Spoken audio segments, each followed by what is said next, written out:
বাবা জামাল, তুই এখন বিদেশ থেকে আইসস, কথা গেলে এই মুহূর্তে তোর কোয়া ঠিক না। তারপর মনে কর কইতাছি, তুই তো জানস তোর ভাইয়ের খবর, আর আমিও জানি আমার পোলা কোনো খারাপ কাজের ভিতরে নাই। ওই যে সোলেমান আছে না, ওই সোলেমানের মাইয়া তোর বাইরে প্রেমের ফাঁদে ফালায়া ফাঁসাইতে চাইছিল, কিন্তু ও তো রাজি হয় নাই। হেললে কি মনে কর ওই রেপ কেসে ফাঁসাইছে। চেয়ারম্যান আছে, তোর বাপের লগে কথা কইছে, 2 লাখ টাকা দিলে এটা সমস্যার সমাধান করে দিব। হবাজান, তোর মা ঠিকই কইছে, তুই তো বিদেশ থেকে লাখ টাকা রোজগার করস, তুই তোর বড় ভাইরে বাঁচা। ঝামেলা করলে আমরা পারুম না, আমাকে ক্ষতি হইব। আর মামলা মোকদ্দমায় গেলে পরে টাকা দেওয়ারে আর বাঁচাইতে পারুম না।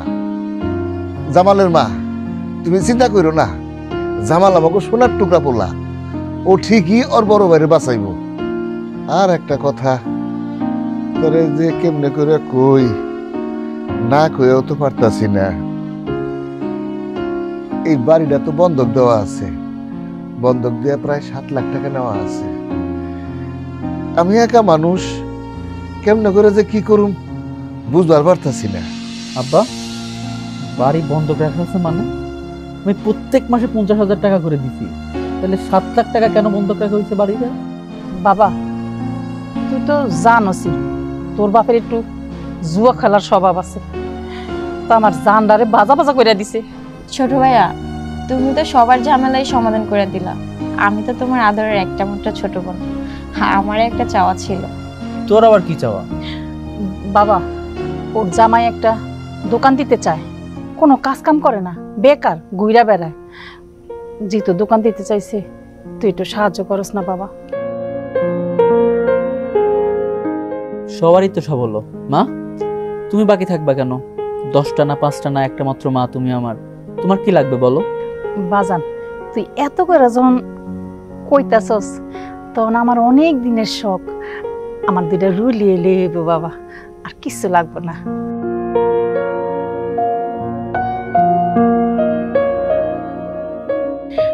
আরে তোমরা কেউ কিছু চিন্তা করো না, আমি আমার পোলারে চিনি। তোমরা যার যে সমস্যা আমার পোলার সমাধান করে দিব। আচ্ছা চলো ভাত খাইতে, চলো চলো চলো চলো, আয় ওঠ, আয় বাবা তুইও আয় আয়। এটা কি আমার পরিবার? আমার পরিবারের কাউরে আমার চেনা মনে হইতেছে না, সবাই এত অচেনা হয়ে গেছে। এতদিন পর আসলাম, আমি কেমন ছিলাম, কেমনে দিন কাটাইছি সেগুলো না জেনে সবাই সবার চাহিদার কথা বলতেছে।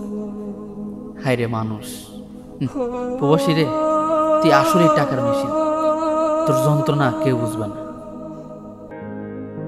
এই 5টা বছর তোমাকে ছাড়া আমার যে কি কষ্টে দিন কাটছে আমি তোমাকে বলে বোঝাতে পারবো না। আপনজন না থাকলেই বোঝা যায় আপনজন কতটা আপন। তুমি আমার কথা দাও, তুমি আমারে চাইলে আর কোনোদিন কোথাও যাইবা না। প্রবাসে যারা থাকে তারা আসলে কোনো মানুষই না, জানো? কারণ একটা মানুষের তো অনেক শখ আহ্লাদ ইচ্ছা থাকে, কিন্তু একটা প্রবাসীর এটা চিন্তা করতে করতে দিন যায় যে তাদের দেশে রেখে আসা পরিবার কিভাবে ভালো থাকবো, কিভাবে শান্তিতে থাকবো, তাদের শখ আহ্লাদ কিভাবে পূরণ হইব, এই কথা চিন্তা করতে করতে তাদের দিন চলে যায়। আর শখ আহ্লাদ, ওইখানকার এক একটা দিন যে কত কষ্ট আমি পার করছি তোমার আমি বলে বোঝাইতে পারবো না। এই 5 বছর কত যে আমার বিয়ার সম্বন্ধ আইছে তুমি জানো, আমি কত কষ্ট করে বিয়াগুলা ভাঙছি, কিন্তু এখন তো তুমি দেশে আইছো, এখন তুমি আমার আব্বুর লগে কথা কও। সব হইব, চিন্তা করো না, আমি তো চলে আইছি না, হাতে কিছু কাম আছে, এগুলা সাইরা ফিরে হয়ে তোমার বাবার কাছে বিয়ের প্রস্তাব নিয়ে যাবো। আবার কি কাম? সবার আগে আমগো বাড়িতে তোমার আব্বারে পাঠাও আমাগো বিয়ের ব্যাপারে কথা কইতে। তুমি কেন বুঝতেছো না? তোমারে ছাড়া আমি আর একটা মুহূর্ত থাকতে পারতেছি না। আরে আব্বা জুয়া গেলার 7 লাখ টাকা বাড়ি বন্ধক রাখছে, মায়ের বালা বানায় দেওয়া লাগবে, বড় ভাইয়ের ঝামেলা মিথ্যা মামলার জন্য 2 লাখ টাকা দেওয়া লাগবে, আবার ছোট বোন ওর জামাইরে দোকান করা দেওয়া লাগবে, ওইখানে 3 লাখ টাকা দেওয়া লাগবে। সবকিছু মিলে একটু হাতে কাম আছে, সব ঝামেলা মিটায়া আমি তোমার বাবার কাছে বিয়ের প্রস্তাব নিয়ে যাই। ঠিক আছে, একটা কথা তুমি মনে রাখবা, তোমার এই হাত যখন আমি ধরছি কোনোদিন ছাড়ব না। এটা আমি জানি, আর তোমার অনেক ভালোবাসি আর বিশ্বাসও করি। এই যে হাতটা ধরছি না, কোনোদিনও এই হাত ছাড়ুন না, দেখো।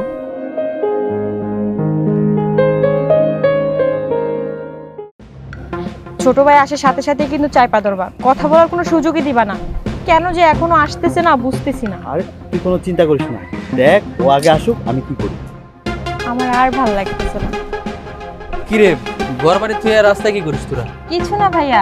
ভাইয়া আমাদের ব্যাপারে কি ভাবলা? হ্যাঁ ভাবলাম। ও ভালো কথা। কাল রাতে সলিম চাচাদের বাড়িতে গেছিলাম, ওই মেয়েটার যে অবস্থা দেখলাম, একটা কানাও দেখা কইব ওই মেয়েটা রেপ হয়েছে। কেমনে করতে পারলা বড় ভাই? 6 জন মিলা ওই মেয়েটারে রেপ করছে।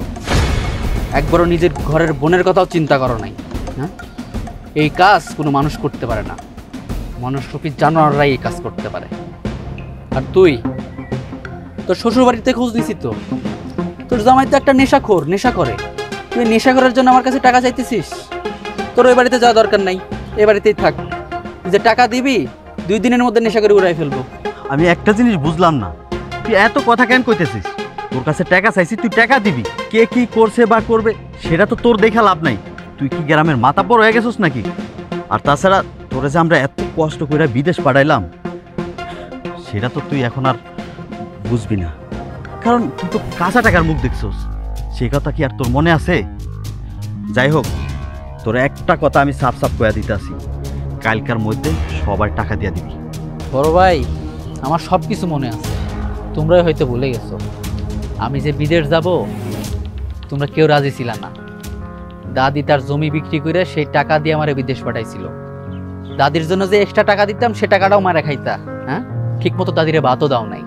সব কিছু আমি জানি, ফারুক চাচা সব কিছু আমার কয়া দিছে। ভাইয়া আমার জামাই কইছে যেভাবেই হোক টাকা জোগাড় করার জন্য আমি ওই বাড়িতে যাই। টাকা ছাড়া ওই বাড়িতে গেলে আমার ঢুকতেই দিবে না। তুমি যেমনে পারো আর কালকের মধ্যে আমাকে টাকা জোগাড় করে দাও। সামান্য কিছু টাকার জন্য আমি আমার সংসার। জামাল, ভাইয়া ভাইয়া জামাল তোর কি হয়েছে? আর ডাক্তারের কাছে নিয়ে চলো। ভাই আমার, তুই ঠিক আছিস তো? বাবা ভাইয়া তুমি কথা বলছো না ভাইয়ের সাথে। জামাল কি হয়েছে তোর? বাবার ডাক দিয়ে নিয়ে আয়, চালু যা। বাবা জামাল কি হয়েছে ভাই আমার? বাবা আরে চালু আহ। কি রে, এখানে ডাকছস কেন?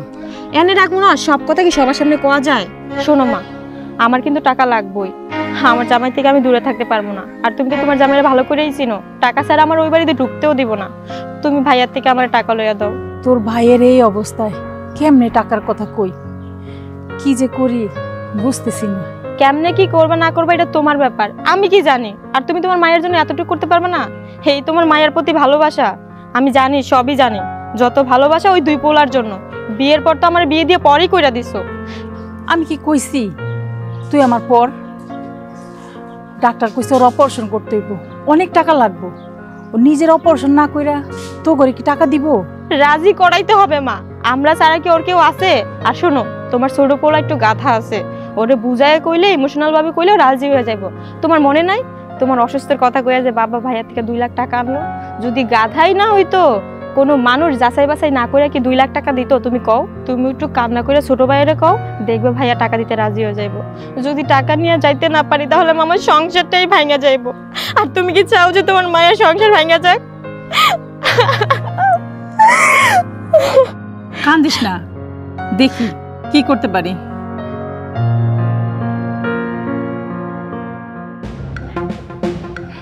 আমার নাম রূপার। কেমনে টাকা নিতে হয় এটা আমি ভালো করেই জানি। টাকা ছাড়া তো আমি ওই বাড়িতে যামই না।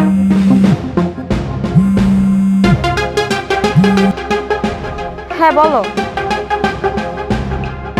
আরে তুমি কি আমার গাধা মনে করছো?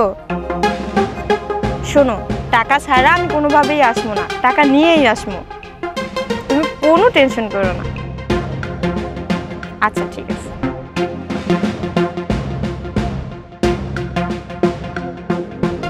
এটা কি হলো আব্বা?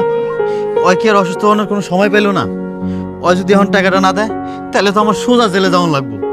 আব্বা আপনি একটা কিছু করেন আব্বা। আচ্ছা, যখন ওই মেয়েটারে রেপ করছিল তখন এই কথা মনে আসিল না, তাই না? এখন বাপের হাত পাটিবে আরম্ভ করছো। আরে বেটা, তোরা যখন জন্ম দিছিলাম তখন তো মনে করছিলাম একটা রাজপুত্র জন্ম দিছি। তখন আমার ভাবনাটা ভুল আছিল। আমি তো আসলে জন্ম দিছি একটা রেপিস্ট, একটা ধর্ষক রে। এটা কি কইলা আব্বা? আরে রাজা জন্ম দেয় রাজপুত্র, তুমি কোন এলাকার রাজা কসে আব্বা? তুমি কি ভালো মানুষ? তুমি যে আমার র্যাপিড কইতাছো, তুমি কি করছো? দাদা যে এতগুলা জমি রেখে গেছে, তুমি তো সবগুলা জমি বেচা জুয়া হারছো। আর শেষ পর্যন্ত ছিল এই বিটাটা, এই বিটাটাও বন্ধক রেখে তুমি জুয়া হারছো। তাহলে একটা জুয়ারির ঘরে কি ভালো মানুষ জন্ম নিব আব্বা? আব্বা আমি কি কথাটা ঠিক কইছি না ভুল কইছি? শালা আর একটা কথা বলে জুতা খুলে তোর গালে মারুম আমি। বেটা জ্ঞান দেশ, আমারে জ্ঞান দেশ, আমার বাড়িতে থেকে তুই আমারে জ্ঞান দেশ। আরে গাধা, আমারে জ্ঞান না দেশ, চিন্তা কর কেমনে ওর কাছ থেকে টাকা বাইর করা যায়। টাকা না পাইলে তোমার এই মামলার মীমাংসা আর এই গ্রামে আমার মান সম্মান সব একেবারে মাটির সাথে মিশা যাইব গা। কিন্তু ও তো কইলো ওর নাকি অপারেশনে অনেকগুলা টাকা লাগবো, আর তাছাড়া ওর অপারেশনটাও নাকি জরুরি। এই মতো অবস্থায় ওর কাছে আমি এতগুলা টাকা কেমনে চাই? আমি চাইলে কি ও দিব? টাকা চাওয়া উচিত হইব মানে? টাকা তো চামুই, আর টাকা না দিলে জোর কইরা টাকা আদায় করুম। হ, যেমনে জোর করছিল ওই মাইয়াডারে ধর্ষণ করার সময়, তাই না? আরে ছাগল, কারো কাছ থেকে জোর করে কিছু আদায় করা যায় না। আমার পোলাটা একটু বোধাই কিসিমের আছে, ওরে ইমোশনালি ব্ল্যাকমেল করতে হবে। আমি আর তোর মায় মিলা যদি ওর কাছে কান্নাকাটি করি, আমার মনে হয় ও গইলা যাইব গা। ও টাকা দিয়েও দিতে পারে, আর এত বছর প্রবাসে আসিল, আমার মনে হয় টাকা পয়সা ওর কাছে ভালোই আছে। ও হয়তো আমার কাছে কইতাছে না। রাখ, এই বিষয়টা নিয়ে তোর মার সাথে আমার একটু কথা কওয়া লাগবে। কালকে ওরে নিয়ে বসতে হবে। এখন চল বাড়ি যাই। তাহলে এখন কি করবি বাবা? ডাক্তার তো কইছে যত তাড়াতাড়ি অপারেশন করা যায় ততই ভালো। কি আর করব, ঘরের মধ্যে শুয়ে থাকবো? আরে ডাক্তারও তো ভয় দেখাই। ডাক্তারের কথা শুনলে দুদিন পরে রাস্তায় ভিক্ষা করা লাগবো।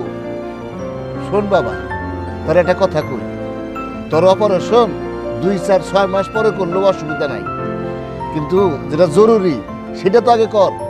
অপারেশন থেকে আবার কোন কাজটা জরুরি আব্বা? তোর ভাই মিথ্যা মামলায় ফাইসা রয়েছে, ওটা মীমাংসার জন্য 2 লাখ টাকা দেওয়া লাগবে। আর তোর বোনের জামার যদি টাকা না দেয়, ও তো তোর বোনের তালাক দিয়ে দিব, তখন তো আমাকে গাড়ি এসেই চাপবো। আর এদিকে তুই তো জানোস আমাকে ওই বিটা বাড়িটাও বাঁচান লাগবো। তুই টাকাগুলো দে বাজান। হ্যাঁ ছোট ভাই, আব্বা তো ঠিক কথাই কইছে। তুমি এক কাজ করো, সব টাকা আব্বার কাছে দিয়ে দাও, আব্বা সব ঝামেলা মিটমাট করো। তুমি কি কও মা? আমি আর কি কম, তোর আব্বা হইলে এবারের মাথা। তোর আব্বা তো কেউ খারাপ চায় না। আমার যদি জিজ্ঞাস তাইলে আমি কমু তোর আব্বা যেটা কইছে সেইটাই মাইনা নি। আমি বুঝলাম না এত শোনাশুনির কি আছে? টাকাগুলা কই রাখছস ক?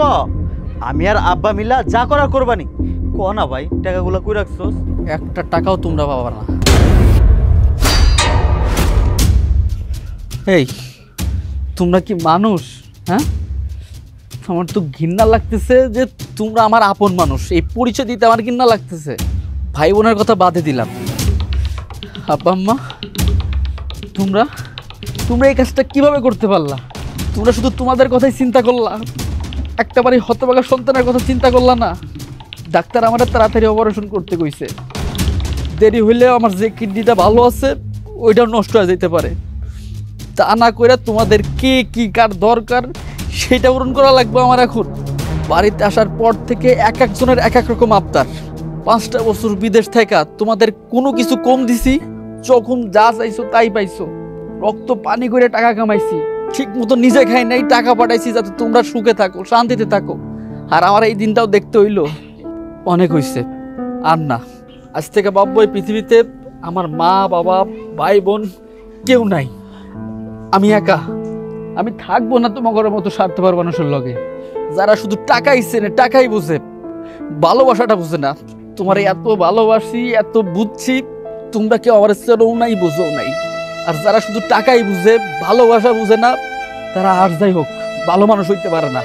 আর মা, তোমার একটা কথা কই, যে পোলা মাইয়ার জন্য আমার সাথে এই ব্যবহারটা করলা না, দেখো তোমাকে দুঃখের সময় ওরা পাশে থাকবো না। আর সেই দিনই এই পোলাটার কথা তোমাকে মনে পড়বো। সেদিন চলে আইসো, তোমাকে লইগা তোমার এই পোলার দরজা সব সময় খোলা। তোমরা আমার পর ভাবতে পারো, আমি তোমাকে পর ভাবি না। ভালো থাকো।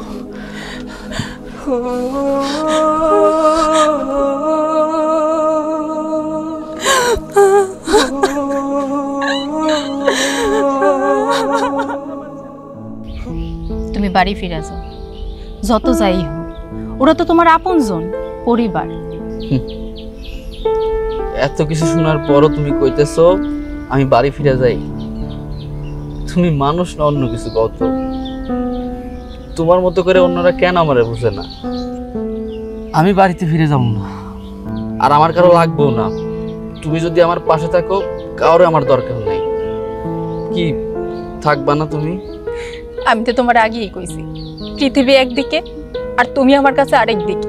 তোমার জন্য আমি আমার জীবনটাও দিয়ে দিতে পারবো। আজ আমার অনেক কষ্ট লাগতেছে, আমার একটা জিনিস ভাইবে অনেক ভালো লাগতেছে।